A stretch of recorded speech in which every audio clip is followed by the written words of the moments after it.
logs.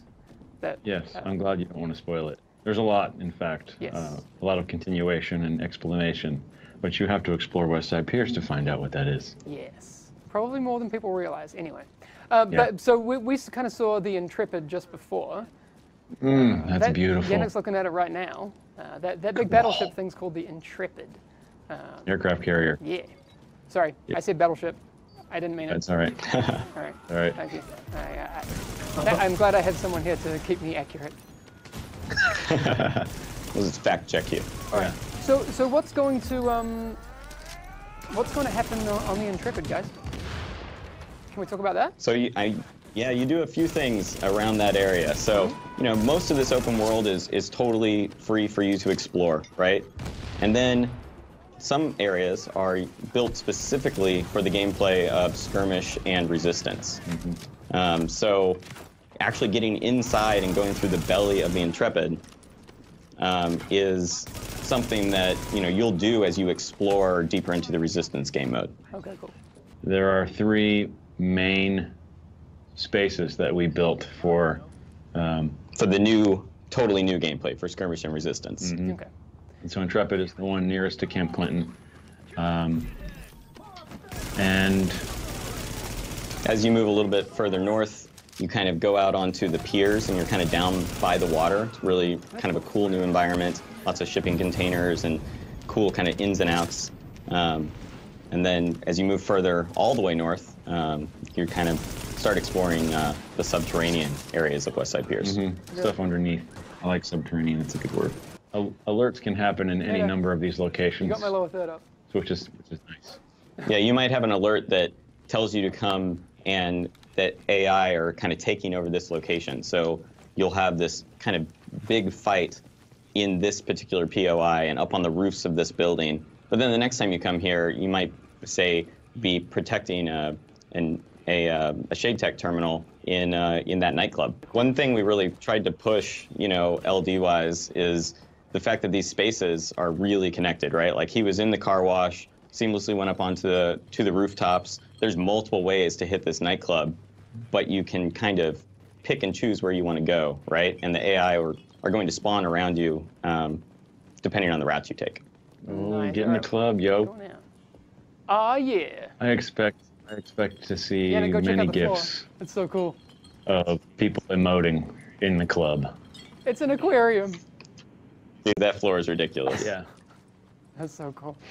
The art staff crushed it. My first thought when I saw that, and I asked Tony, I was like, how expensive is that floor? Or have you guys done some absolute magic trickery? What's going on there? We have an amazing tech art staff that were able to provide the magic required for something like that, and to still have the factions and the AI spawning. I salute them. They crushed it. That's crazy. That's really cool. It looks awesome. Thank you. So something cool I want to point out here is like they moved through that nightclub. Now they're a little bit further north. Yeah. And so they've been given a new objective in the northern, more northern section of the map, right? To like push them to a new location to help them explore further. Yeah. Tony actually brought up this yesterday, Terry, and I wanted to talk about it with you because you said that you would be much better to talk about it. But this area, I think we're going into the park here. Is that right? Yep, DeWitt Park. So there's obviously a lot of visual storytelling going on as well. Or maybe not obvious because it's, not really what a lot of people look at. But there's like a mass grave up here, right? There sure is. Cool. Yeah. Well, not cool. Mass graves aren't cool, but... yeah, but I feel you, dog. Yeah, you got me. Well, it ties in a lot to a lot of the lore of the Dark Zone, right? Obviously, you'll see a lot of body vaults in the Dark Zone. You'll recognize that for those players that go to the Dark Zone. And this happens to be right on the route, the delivery route that they were taking bodies out of the Dark Zone and initially burying them here properly, as opposed to some of the improper burial that you saw in DZ North, when eventually they just started dumping bodies. So this was sort of the beginning of, hey, we're going to treat this nicely. We're going to respect the dead. And then obviously the collapse continued and hell broke loose. We have a bunch of behind-the-scenes tuning we can do, right, to try to create different paces of gameplay for the players. different AI combinations, but we're filling it with possibilities, and then based on where the player is, it's spawning unique engagements each time. So it's based on the player's line of sight, where they are, what kind of smart spawn locations there are to place an enemy at, and then there's a whole budget system that's kind of tracking how much AI budget is there to spawn? How many AI can I spawn right now? How difficult can I make this combat for players, right? Yeah. So when you're playing Resistance, it has a lot more room to make things very challenging for you. When you go do the alerts, it's more challenging than this. And we can kind of fine-tune and craft gameplay while still keeping it really replayable because it's different every time. That was the huge push, was the dynamic nature of it, the fact that it's going to be different every time you play. Anytime you step into Westside Pier, you're going to have a different experience, whether that's the different alerts, different AI structures. Everything's going to be different. We didn't want it to be stale at all. Yeah, so those are the alerts. So if you look like on their mission tracker right now, they have an alert that's unauthorized access. And so their goal right now is to reach the area. And then the objective will kind of update as it pulls you through it. This one in particular is, well, we'll see when we get here in just a second. Okay. But it's kind of a defend sequence. We know, because those sequences are quite long, right? We're not gonna have time to go through those today because they are quite massive. These particular alerts can be, I wouldn't say they're all terribly long, but they're a huge pace changer from the normal flow as you move around Westside Pier. Okay, cool. Yeah, we're kind of pushing them to be, around the neighborhood of 3 to 5 minutes of really heightened combat, and really kind of continuously mix up the pace of just the Westside Piers experience. Funny. Again, we don't have a release date for this yet, guys. We wanted to show you some early stuff, but we'll be showing you more. There's a lot coming in 1.8. People may have noticed on the map that sometimes there's D-Tech outside the dark zone. What is up with that?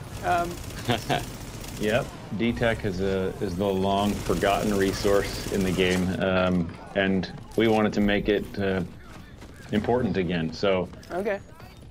There's a new way that we're going to allow players to optimize their gear, and it's going to use D-Tech.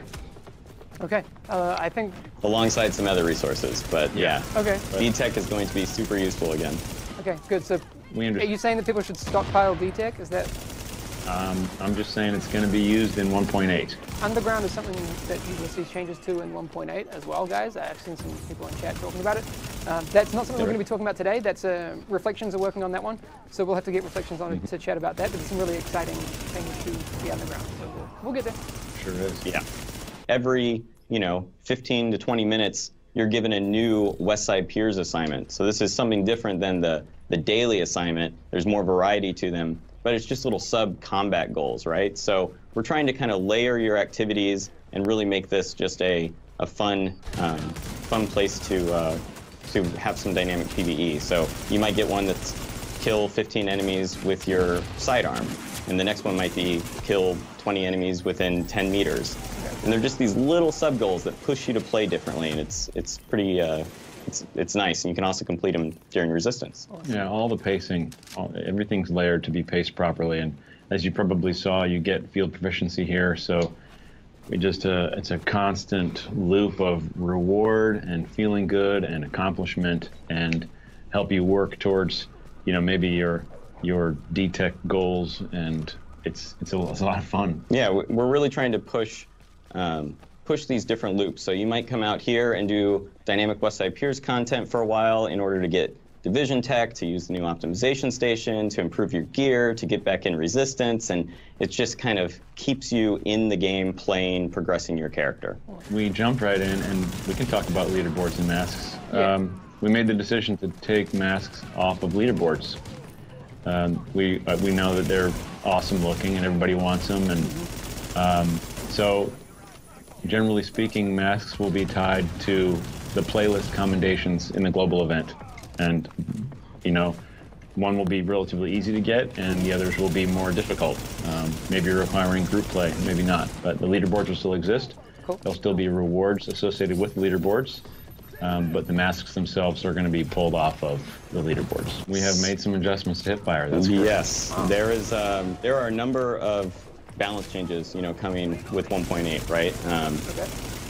One of the big ones is definitely a rework to hipfire, and that it plays into wanting to continue getting more competitive PvP for skirmish, and also just kind of improve the overall experience to the game. So we are a cover shooter.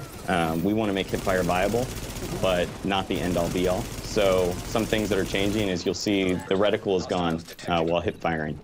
And also some of your aiming speeds are a little closer to your ADS down the scope speeds. So it just kind of, tightens up the experience and makes it feel a little more tactical. That's cool. Is this we wanted to make we just wanted to make it so someone that's hip firing doesn't force you to hip fire because of the advantages hip fire had before.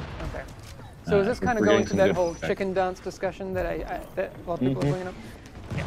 It is a big part of the chicken dance for sure. Yeah. Okay, cool. New rogue system? Question mark? Yes, we have also made a number of changes to rogue. We'll give all the details about that later, but kind of as a high line, we've always wanted to give the rogue a more rewarding loop, right? That means, going rogue and manhunt and stuff like that. So, but also for the hunters. Yeah, not